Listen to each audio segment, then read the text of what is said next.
Goeiemôre. Baie welkom by vanoggend se saamwees. Ek blaai in my Bybel, daarna 2 Korintiërs 4 vanaf verse 7.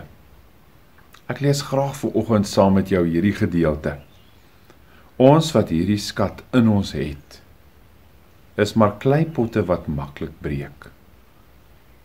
Die krag wat alles oortref, kom dus van God en nie van ons nie. In alles word ons verdruk, maar ons is nie te neergedruk nie. Ons is oor raad verleë, maar nie radeloos nie. Ons word vervolg, maar nie deur God verlaat nie. Op die grond neergegooi, maar nie vernietig nie.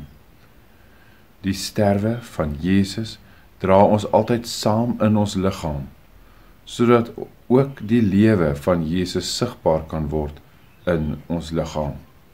Voortdurend word ons wat lewe, terwille van Jesus uitgelewer aan die dood, sodat ook in die onsterflike bestaan die lewe van Jesus sigbaar kan word.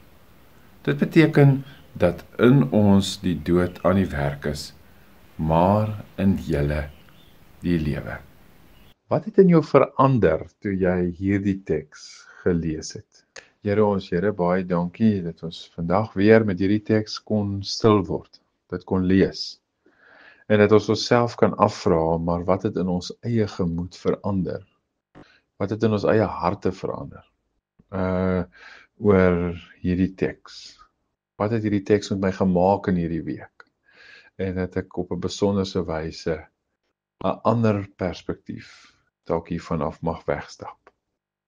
Amen. Mag jy 'n mooi en 'n geseënde dag hê.